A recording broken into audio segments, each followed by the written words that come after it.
buenos días, amigos televidentes. Hoy, como todos los días, de lunes a jueves, tenemos el otro enfoque. Ahora, con un cuarto bate, como es Guarionel Luperón, de Milar Nativo, que nos va a acompañar.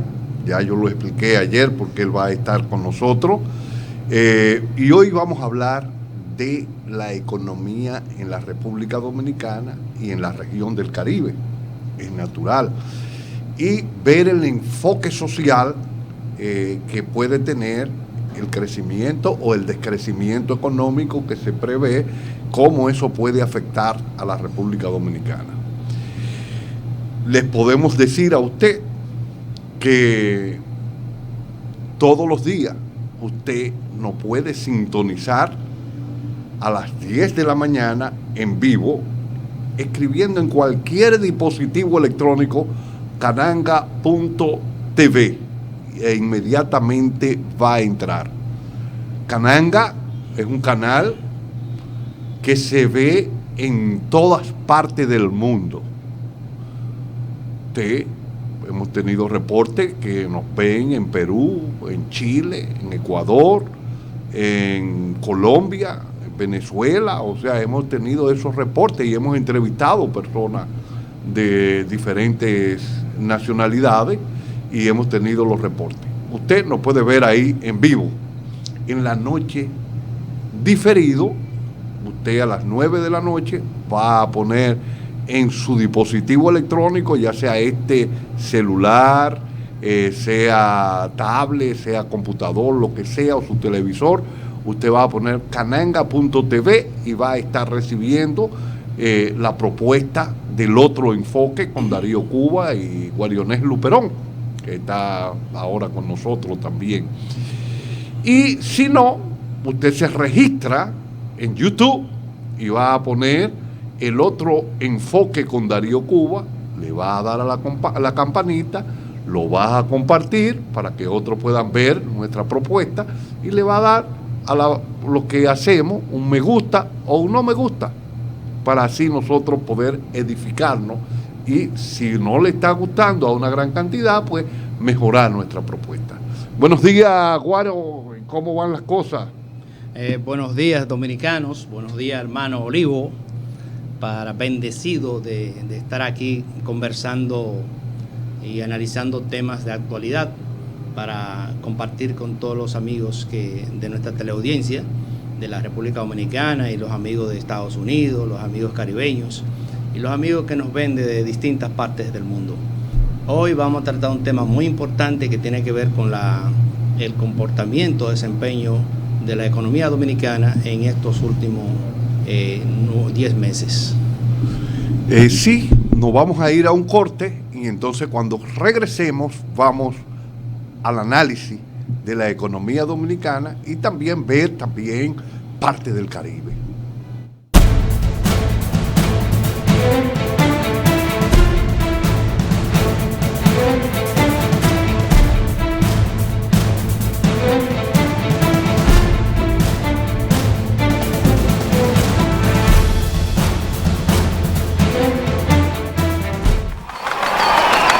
Ahora sí, vamos a hacerle.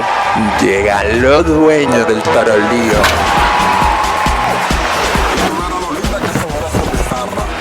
Porque aquí se ruge. Y vamos trotando hacia la cima. Pero en un elefante el país se convierte en un play. Barranquilla activó la pelota y vuelve más fuerte que ayer. Por los 4-11 que la bota, por los 4-11 que la bota. Barranquilla activó la pelota. Banreservas, patrocinador oficial de la temporada invernal de béisbol 2021-2022. Banreservas, el banco de todos los dominicanos.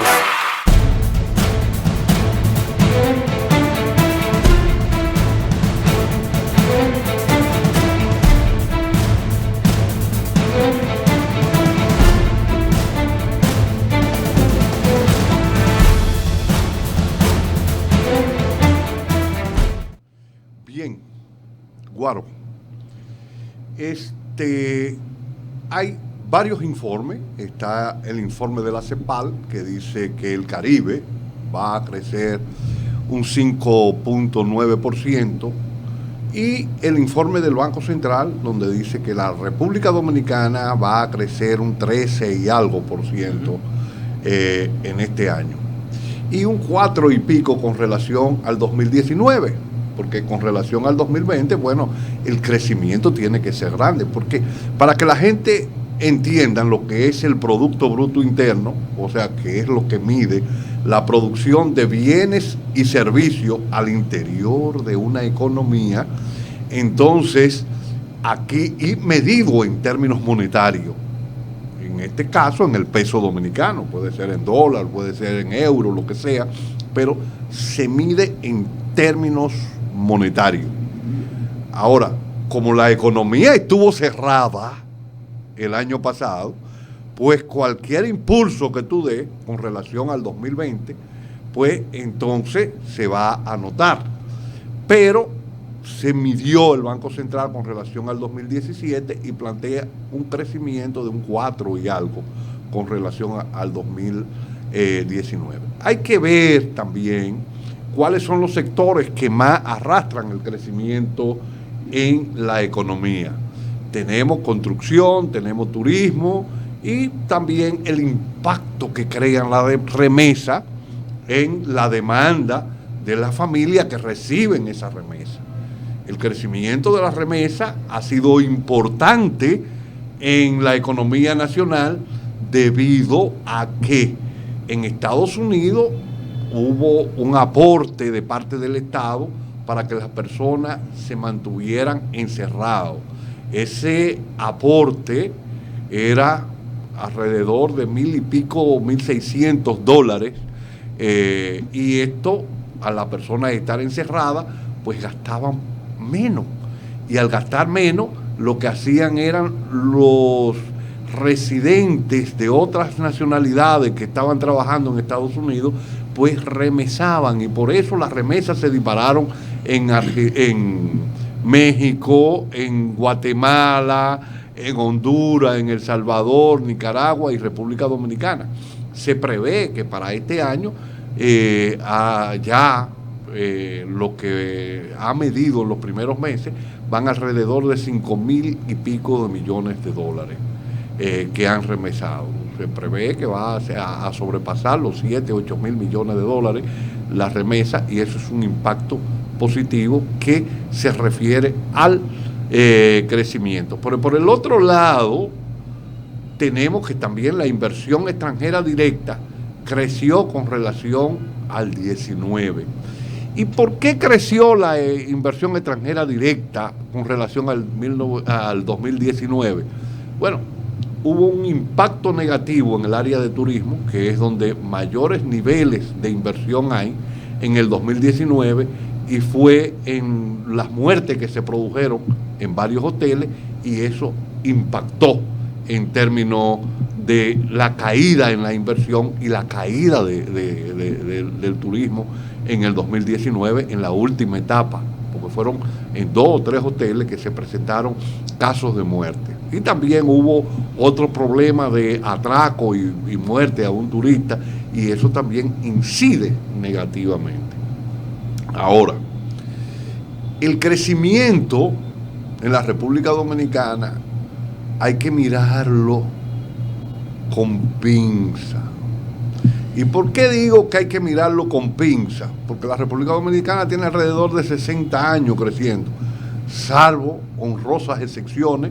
1965 hubo una revuelta, 1984 una poblada, 2003, 2004 la quiebra de los bancos, y ahora la pandemia. Entonces, son cuestiones que se van dando. Ahora bien, desde el año 2000, 1999, que fue el último año el 2000, donde la deuda se redujo en el 2000 con relación a 1999, a partir de ahí, que eran 3,000 y tantos millones, ha ido creciendo la deuda. y la participación de la deuda en el Producto Bruto Interno hoy es alrededor de un 70 y pico por ciento, y ha pasado de 3.000 millones de dólares a 50.000 millones de dólares, 50.000 y tantos millones de dólares. Entonces, son situaciones que tenemos que ver cómo vamos a resolver.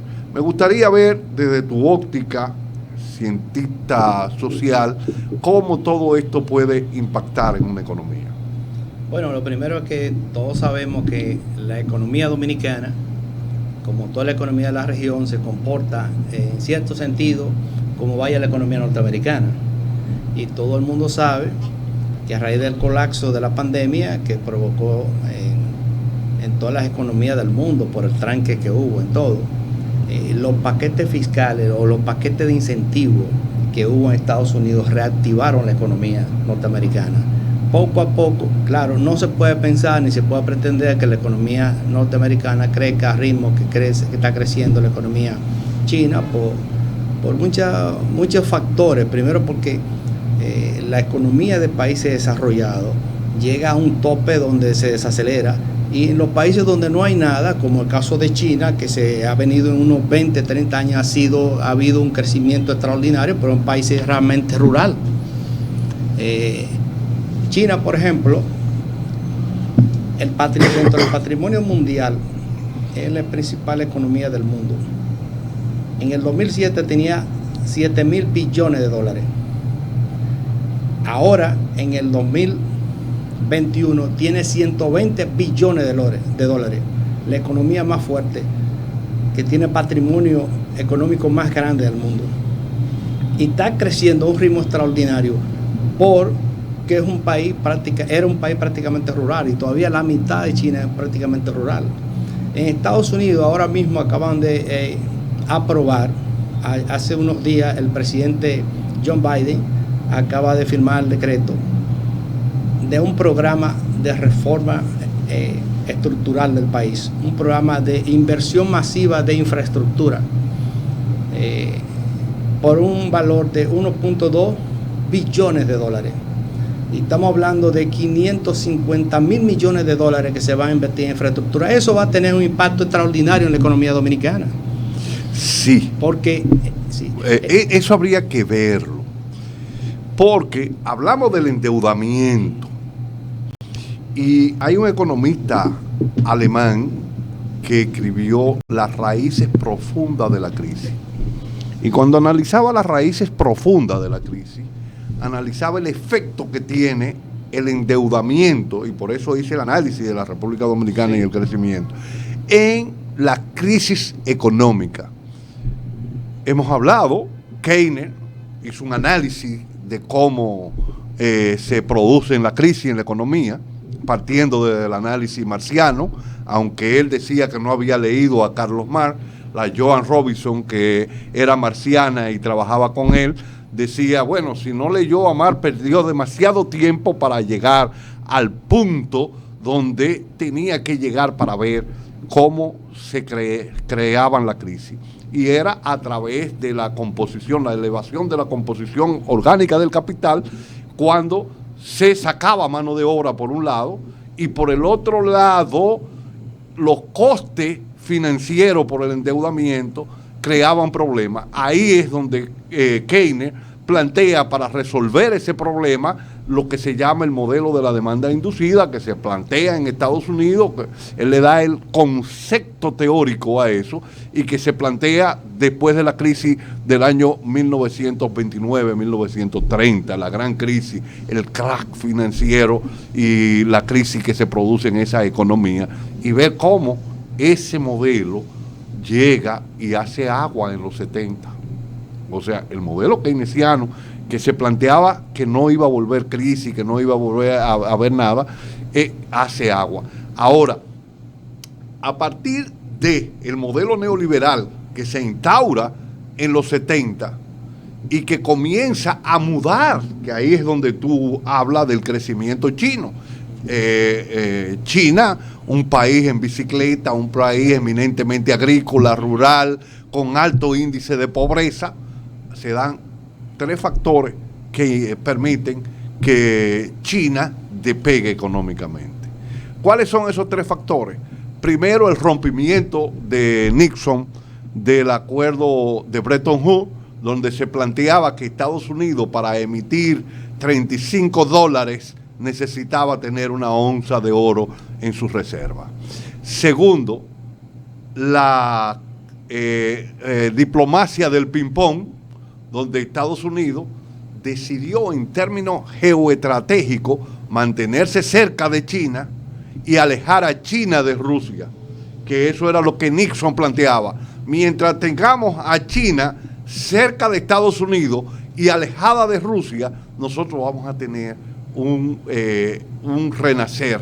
Entonces, esa democracia del ping-pong hace que los norteamericanos mantengan una estrecha relación con China, que venía teniendo problemas desde Stalin con Rusia.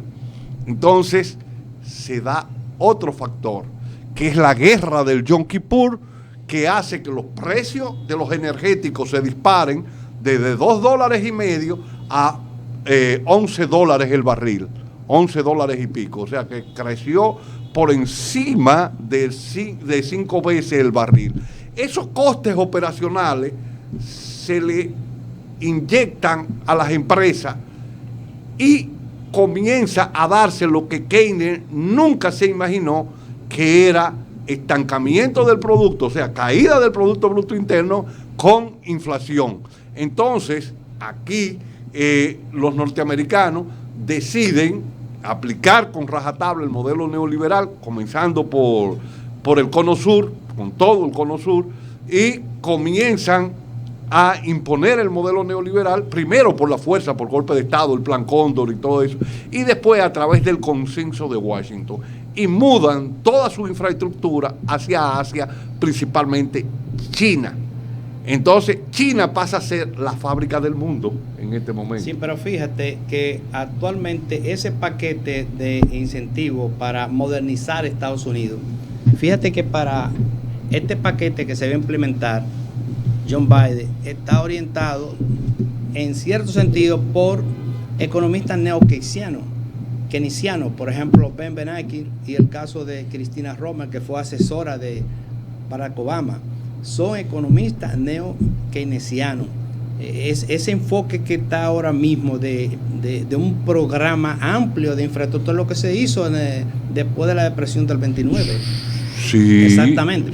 Realmente Estados Unidos aplica un modelo keynesiano, y ya yo lo había dicho, mientras impulsa un modelo neoliberal hacia las naciones periféricas que están en este momento, pero Estados Unidos se desindustrializó, o sea, las fábricas norteamericanas se instalaron en China y se instalaron en Asia y se instalaron fuera de Estados Unidos, y eso es lo que ha traído la crisis que tiene Estados Unidos. Además, el sobreendeudamiento, que era donde iba, la deuda de Estados Unidos, y hay que ver si el Congreso va a aprobar. Yo creo que van a llegar los republicanos y los demócratas a un acuerdo de aumentar el techo de la deuda. Ajá. Pero Estados Unidos tiene 28.5 billones de dólares de endeudamiento. Entonces, toda esa deuda incide negativamente en todo. Pero lo que quería plantear es que ese esfuerzo que se va a implementar, por ejemplo, de 7.500 millones para establecer y construir estaciones de eléctrica para suministro de carros eléctricos, que se va a hacer en todo Estados Unidos, más de 65.000 millones de dólares para bandas anchas, y esos 550.000 millones para puertos, aeropuertos, carreteras. Eso de algún modo va a impactar en la economía dominicana, porque todo lo que impacta positivamente en la economía norteamericana también impacta en la economía dominicana. Hay un detalle importante: la economía dominicana, por ejemplo, en Estados Unidos la inflación fue de 5.4 y la dominicana anda alrededor también de 6.7, casi paralela en el mismo periodo de este año. Y aquí hemos tenido, por ejemplo, en el sector exportador, hemos exportado casi 11.000 o 12.000 millones de dólares entre... Pero, zona franca y no zona franca. Exactamente. O sea, sí anda alrededor por ahí. Agrícola no es tan... Bueno, aquí... Parte industrial, cañero, de al azúcar. Y tabaco. Sí, tabaco. Banano, cosas así. Sí. Y la piña de Monteplata. Sí. Sí, el banano orgánico de la línea noroeste. Eso anda alrededor de 350 y pico de millones de dólares. Sí, anual. pero ha sido importante Sí. y el tabaco ha sido muy importante. 1.000 y pico de millones de dólares. Porque el tabaco además deja valor agregado al y hay interior. una capa de tabaco que es un nicho importante en la República Dominicana que no se ha podido desarrollar, pero que se está desarrollando poco a poco. Y tiene un nicho importante en el mercado internacional, es bastante caro. Sí, que es la capa que envuelve el tabaco, sí, creo. En Mao, Valverde, esas zonas de ahí están produciendo capas de tabaco. Y en Navarrete también. En Villa González. Villa González. Sí, todas esas zonas. Sí. Y lo importante es el valor agregado. Ahora, ¿cuáles son las amenazas que yo quisiera que lo viéramos en otro detalle de la economía dominicana y ese aspecto que tú señalas del crecimiento? Porque siempre insisto, el modelo económico dominicano es un modelo de servicio que viene a partir del 89 por ahí. 84. Sí, una cosa así, viene a proceso cambiando y dominando los patrones de producción, sobre todo el sector turismo, el sector remesas, el sector zona franca, todos esos sectores que de alguna manera son los sectores y modelos que especializan la economía caribeña. O sea, no... Sí. Vamos a un corte. Entonces, cuando regresemos, vamos a analizar el sector servicio y el impacto en la economía dominicana. Exacto.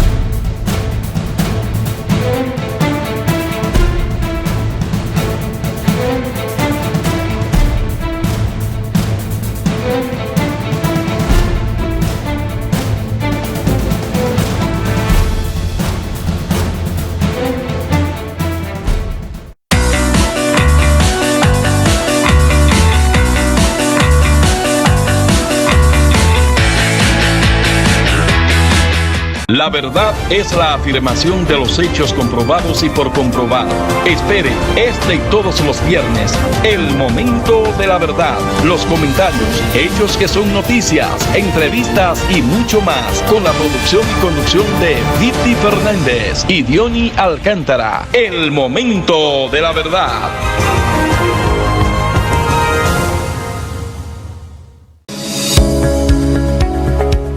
Pues esta reunión de lanzamiento del proyecto Integra es un hito que manda mensajes muy importantes. En primer lugar, estamos poniendo formalmente en marcha un proyecto de propósitos ambiciosos que ha sido concebido desde el MINER y para la transformación misma del MINER.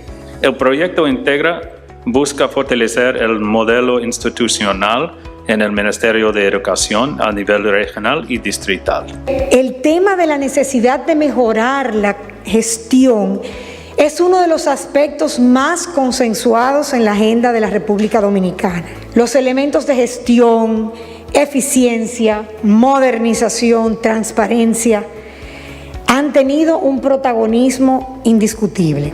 Es imposible la toma de decisiones eficaces si no parten de una sólida y robusta información de calidad. Este es uno de los proyectos que se va a convertir en la arteria transversal de todas las transformaciones que juntos queremos hacer para la educación.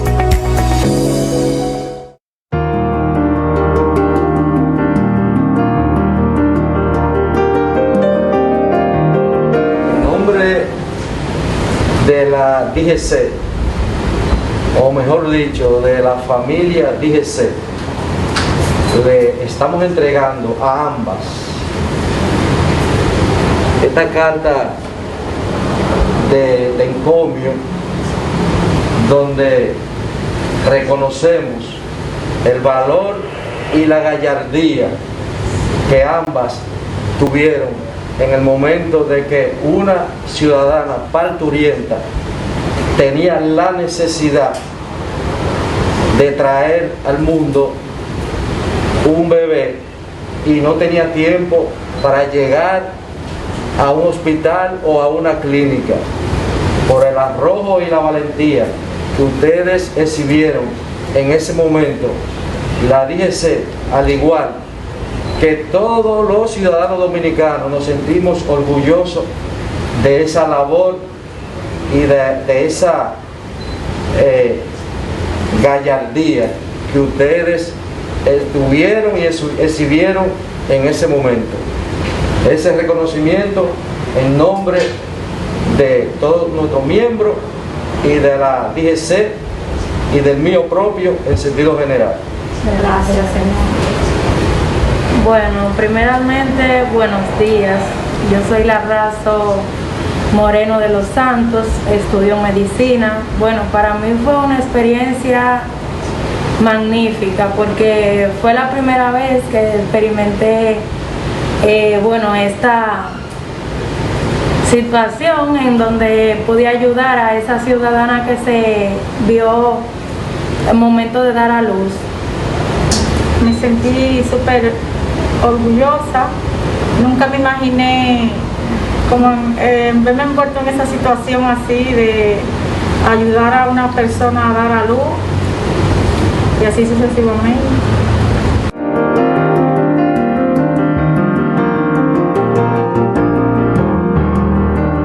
DGCET, 24 años al servicio de la seguridad vial.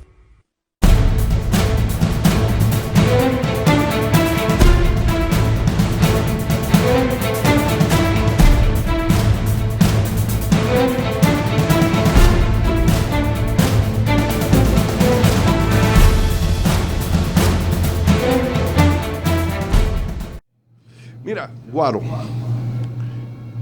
interesante lo que planteaste, muy interesante, sobre el tema de la República Dominicana. ¿Cómo pasa la República Dominicana de una economía de postre, porque así era que se llamaba a la economía dominicana? ¿Y por qué se decía que la economía dominicana era una economía de postre?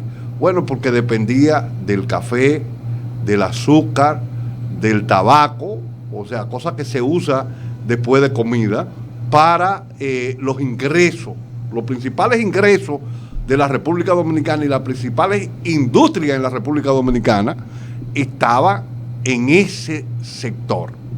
Pasó un problema, la economía norteamericana comienza a cambiar, los precios del azúcar, después que se habían disparado por una helada en Brasil, cayeron violentamente, el café también cayó el precio regularmente ahí, y cayó también el tabaco. Esto hizo que la República Dominicana, impulsada por el modelo neoliberal, después de la firma del acuerdo de stand-by en el año 1984 y que venía discutiéndose desde el año 1982 cuando llegó Salvador Jorge Blanco, comience a salir de ese modelo económico a un modelo de servicio. Ya nosotros veníamos dando pinino en el sector turístico y con el sector de zona franca. ¿A dónde comenzamos nosotros a dar pinino en el sector turístico? Bueno, en la Romana y también con el sector de zona franca a través de la Golf and Western, que instala la primera zona franca. Pero ese sector de servicio es impulsado con más ahínco cuando unos terrenos que estaban en Puerto Plata, que pertenecían al Banco Central y que el Banco Central lo tenía y no hallaba, comenzaron a desarrollar a Playa Dorada. No sé si te recuerdas de eso. Con los fondos del Banco Central. Con los fondos del Banco Central. O sea, con la inversión del Banco Central.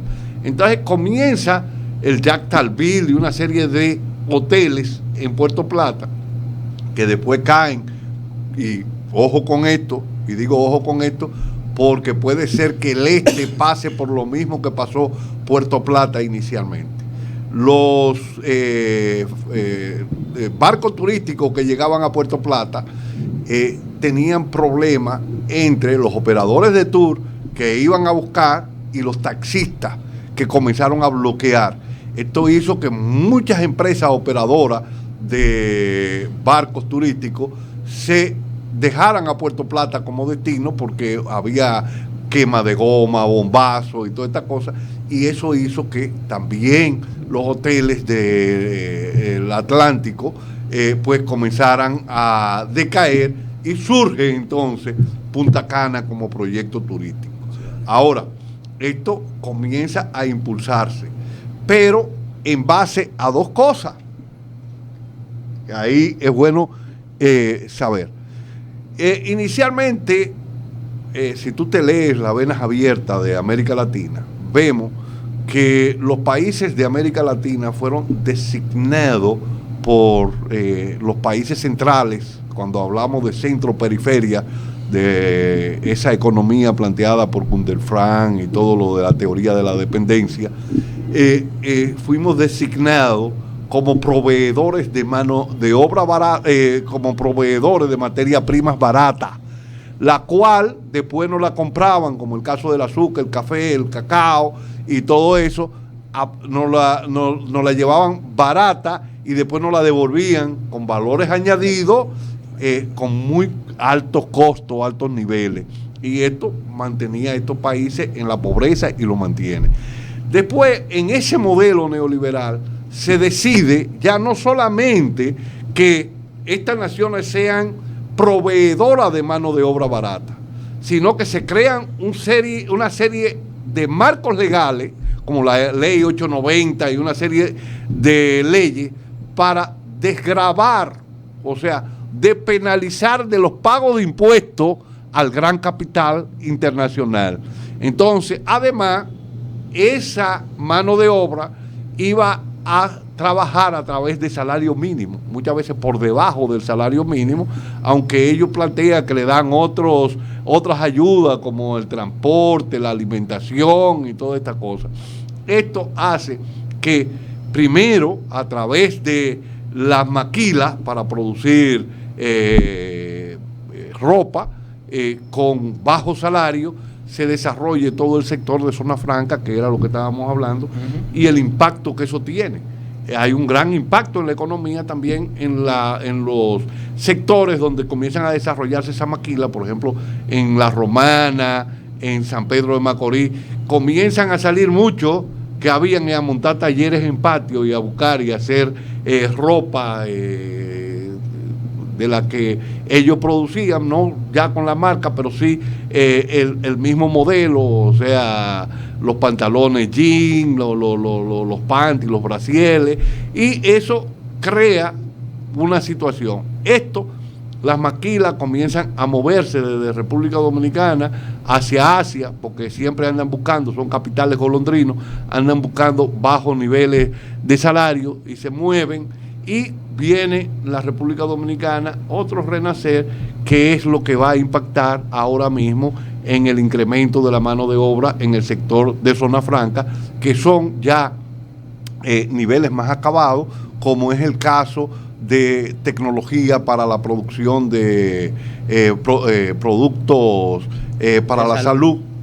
Entonces, eso tiene un impacto más positivo, una mano de obra mucho más acabada, mucho más especializada, pero sigue también todavía el tema donde los impuestos, y ahí está el tema, la gravación impositiva se muda del impuesto sobre la renta y los impuestos a los beneficios hacia los impuestos al consumo, como el selectivo al consumo, como el ITEBI y estas empresas. Entonces no pagan, entonces el consumidor es el que tiene que pagar, viene la devaluación monetaria, vienen una serie de cosas que crean problemas al interior de la economía y crean problemas sociales. Me gustaría ver tu parecer. Bueno, la economía dominicana tiene, no la economía, la sociedad dominicana tiene una serie de retos importantes, y uno son ese déficit que tenemos de un 3% en el presupuesto de la nación. Otro problema es el paquete de incentivos fiscales, que eso tiene que revisarse. Son casi 250 mil millones de pesos en incentivos fiscales, eso tiene que revisarse. Pero aparte de eso, la elusión fiscal, que es otra figura importante, que tiene que ver con la gente que genera renta, pero que no la paga, o que no la paga, sino que reduce el pago que tiene que pagar. Y otro elemento importante que a nivel mundial y en América Latina eso está afectando bastante a la economía, que es la evasión fiscal, que es otro problema que en República Dominicana existe. Entonces, esos tres problemas hay que resolverlos con consenso, con diplomacia, con el sector empresarial, pero hay que resolverlo, porque una economía pobre como la dominicana no es verdad que pueda funcionar con tantos incentivos fiscales. Eso hay que reducirlo, y si no reducirlo, hay que poner plazo para limitar los incentivos fiscales a una persona jurídica, a una empresa. Otros elementos importantes que tienen que ver es que la economía dominicana, en honor a la verdad, está sustentada en muchos casos en los fondos de pensiones. Y eso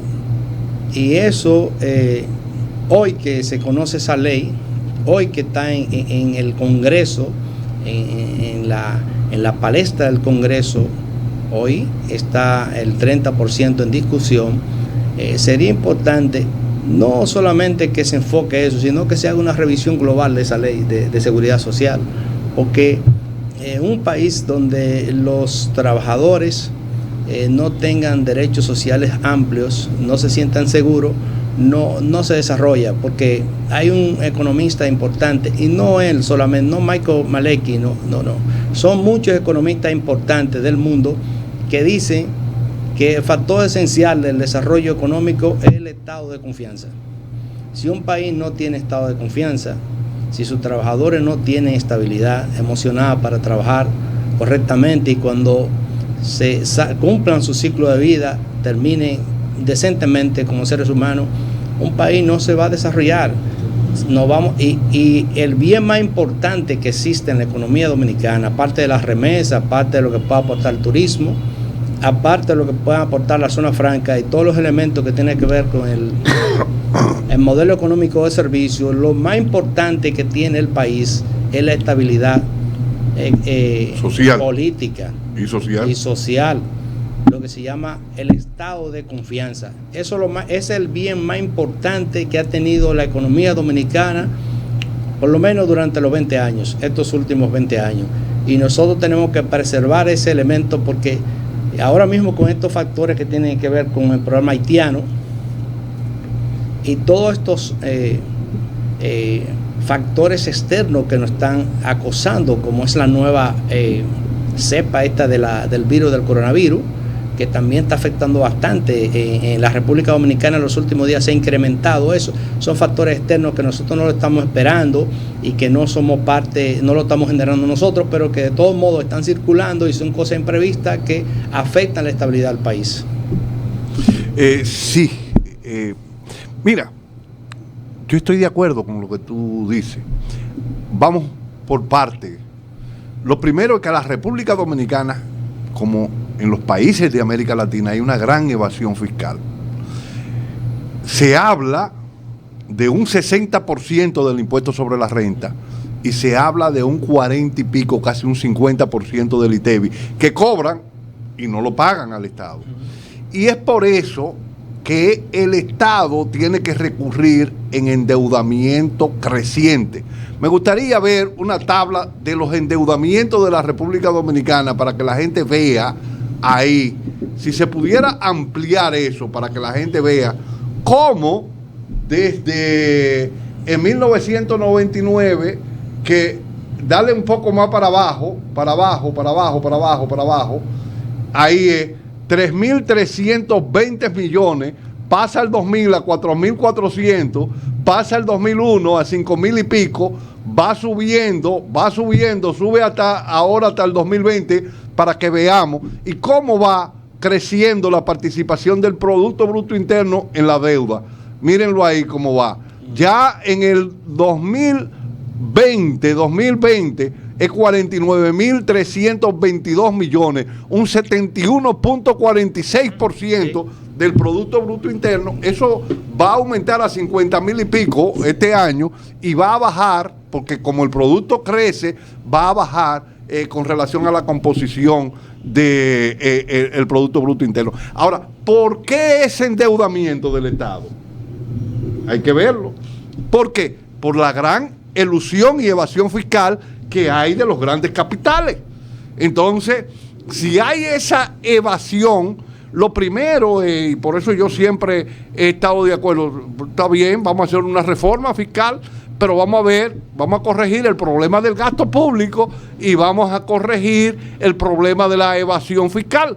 ¿Por qué? No es crear nuevos impuestos, porque ya los impuestos están.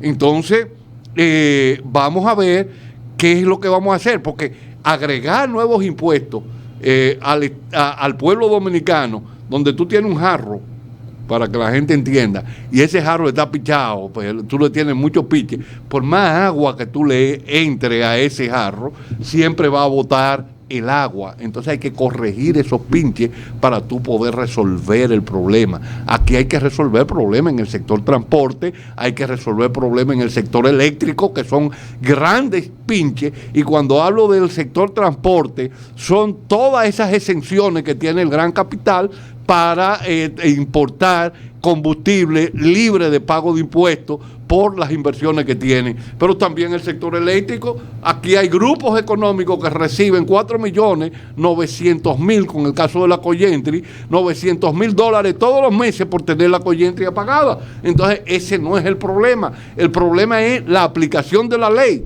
¿Por qué se va a un pacto eléctrico? Porque no se cumple la ley. La ley eléctrica dice que si se dan apagones, las empresas generadoras deben pagar esos apagones, y eso nunca ocurrió. Y se dice en la ley eléctrica también que los costes energéticos se van a fijar en las empresas más eficientes, y aquí vino y se firmó el Acuerdo de Madrid y se planteó que las empresas, violando la ley, que los costes de generación se van a determinar a partir de la menos eficiente, y por eso está la Coyentri apagada y hay que pagarle. La Coyentri salió por 300 y pico millones de dólares, 400, y se le han pagado 1,000 y pico millones de dólares por estar apagada. Entonces, esos son los problemas que debemos corregir y que tenemos que ir a corregir para poder tener una economía eficiente. ¿Por qué? Porque si tenemos costes energéticos caros, lo más caro del área, tenemos costes de transporte caros, con grupos que monopolizan el transporte, porque tú estuviste ahí en frontera, tú sabes que un camión que vaya a uno de los puertos, si no está sindicalizado y se le paga el flete que ellos dicen, no te lo dejan entrar al puerto, te lo queman, te lo rompen el camión. Entonces tú ves que tú tienes un flete, o tenías antes de la pandemia, un flete de Brasil, de soya, mucho más barato que lo que tú pagabas de Brasil a Jaina, mucho más barato de lo que tú pagabas de Jaina a Moca. Entonces, ¿puede la República Dominicana competir cuando tiene que poner todos esos costes agregados ahí? No. Entonces, por el otro lado está el problema de la ley de la seguridad social, que es un desastre en términos de las pensiones y es un desastre en términos de la prestación de salud que se da. Sí. Tú llegas y vas con tu seguro al médico, y el médico te dice, sí, el seguro te cubre tanto, pero tú tienes que pagar 1,000, 2,000 pesos por la consulta. O sea, un complemento. Entonces, que debiera ser una seguridad gratis para los trabajadores y para las personas. Y cuando tú te retiras con una pensión, después de tú haber cotizado, de haber utilizado, entonces esa pensión solamente te da 5,000 o 6,000 pesos, o si no, no te entregan nada, porque la prestadora de la financiera se queda, porque si tú te moriste y tú no tienes, tu hijo es mayor de edad y ya tú no tienes menores de edad y tú no eras casado, pues no le corresponde nada. Entonces hay una serie de cosas que hay que resolver en ese aspecto. Entonces, esa prestadora, ¿qué es lo que hacen? Cogen ese dinero de los asegurados, o sea, de la gente que está cotizando, y lo llevan al Banco Central, ni siquiera lo invierten en la economía, lo llevan al Banco Central y cogen y lo depositan en certificado, y el Banco Central le da el 10, el 11, que yo cuánto, y ellos le dan un 2% a los dueños del dinero. O sea, así sí es bueno crecer económicamente. Bueno, hay un detalle importante que yo creo que son riesgos que nosotros tenemos que, y más que riesgo, yo creo que debemos de transparentar la sociedad dominicana, y la transparencia hay que comenzarla, por ejemplo, no con la ley de hidrocarburos, es con las resoluciones que se han tomado alrededor de la ley de hidrocarburos. Sí.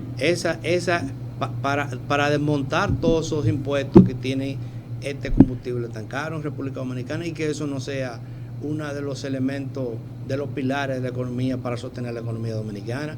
Igual también con esos fondos de pensiones. Los fondos de pensiones no pueden ser los pilares para sostener la economía dominicana. Igual que con la ley eléctrica también. Y la ley eléctrica, pero no con la ley eléctrica, porque te voy a decir una cuestión, es con todas las leyes de incentivos, que son como 30. Todas esas leyes de incentivos hay que revisarlas, porque hay leyes que son importantes, que han jugado un papel importante y que deben mantener una proporción de los incentivos, y una también, hasta cierto sentido, hasta la totalidad, pero empresas que son exitosas, que generan capitales marginales importantes, no es verdad que pueden mantenerse en 30 años, ni 10, ni 15, 20 años los incentivos fiscales sin revisarse. Eso hay que revisarlo. No, y yo te puedo dar 10 años, 15 años para que tú tengas incentivos, pero tú no puedes durarme 50 años, 40 años, 30 años con lo mismo y volver a otra vez a enganchar a esos incentivos. Entonces tú no vas a despegar nunca. Entonces, sí, la economía dominicana y la sociedad dominicana tiene que trazarse metas más importantes también. Tenemos que dar un salto tecnológico, tenemos que pensar en cómo nosotros invertir en investigaciones y en tecnología, y darle incentivos fiscales un 100% a las empresas tecnológicas, a las empresas y las industrias y las multinacionales que vengan a República Dominicana a desarrollar tecnología y campos tecnológicos, triángulos tecnológicos, y a las parques industriales tecnológicos. Y a las universidades privadas y públicas que hacen investigación y desarrollo en tecnología. Vamos a hablar, ahí está sobre el hidrógeno, vamos a ver, la República Dominicana, cuando se da la crisis, la tercera crisis de la energía en el año 2007, el 65% de las exportaciones totales, de las exportaciones, no digo exportaciones de servicios, ni remesas, ni nada, digo de las exportaciones, ahí no está turismo, las exportaciones de bienes totales, el 65% había que tomarlo para la importación de combustible.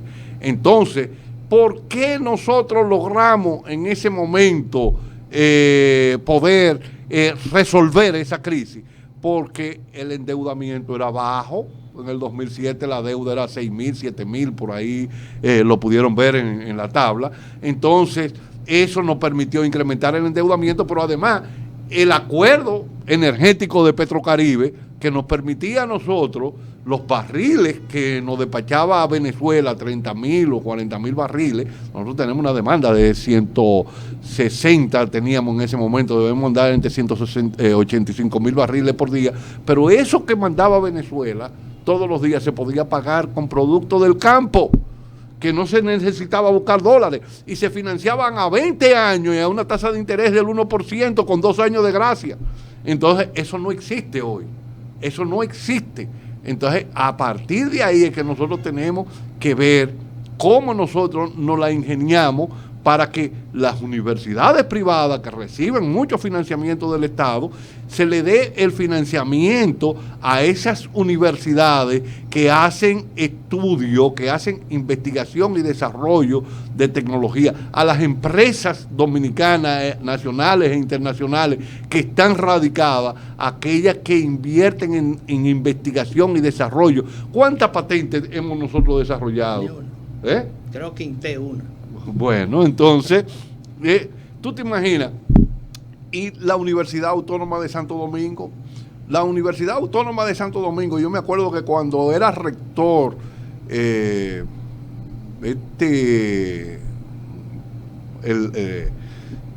PLD, no Franklin, el que tuvo Vidó Medina, cuando era rector Vidó Medina, hizo en los 80 una feria de energías renovables donde estaba Pedro Gómez, hermano de Luis Gómez, y donde estaba Moreno San Juan, el ingeniero Moreno San Juan, amigo nuestro, y que una vez tratamos de invitarlo, o sea, lo invitamos y venía, pero hubo problemas que se presentaron a última hora y no pudo estar con nosotros. Se analizó ese tema de las energías renovables y nosotros debemos la fotosíntesis artificial del hidrógeno, que hay universidades que están trabajando en eso en otras naciones y que nosotros como importador neto de energía debiéramos estar trabajando. Se desarrolla, ¿tú sabes dónde? En España han hecho esa investigación. ¿Y qué es la fotosíntesis artificial del hidrógeno? Las plantas, para producir sus alimentos, captan CO2 de la atmósfera y reciben agua por las raíces. Ese CO2 con el agua se convierte en hidrógeno para después convertirse en azúcares y de azúcares en almidón y ellos obtener el alimento. Ahora, se crean hojas artificiales y se llevan a Salinas, como la que hay en Montecristi, que nosotros tenemos, y en Baní, y esas hojas artificiales captan el CO2 de la atmósfera, reciben, producen hidrógeno, y ese hidrógeno se capta para la producción de electricidad. Entonces, ¿por qué nuestras universidades, la UAS principalmente, no hace un acuerdo con una universidad del primer mundo que está desarrollando esta tecnología para hacer investigaciones en este campo y nosotros depender menos de las energías importadas? Hemos llegado, yo creo que ya al final del programa. Mañana estaremos en forma remota, estaré yo y estarás tú aquí directamente a través de los canales de cananga.tv y vamos a analizar algunos temas que tienen que ver con estas realidades que estamos viviendo.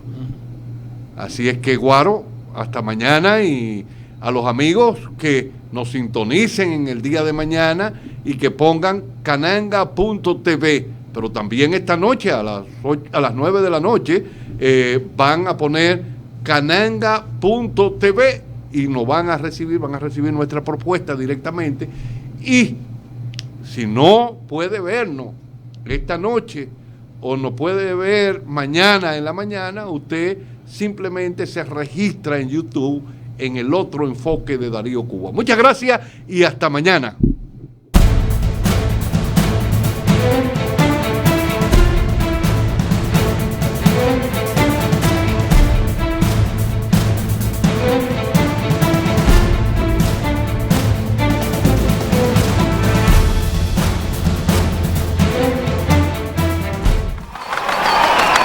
Ahora sí, vamos a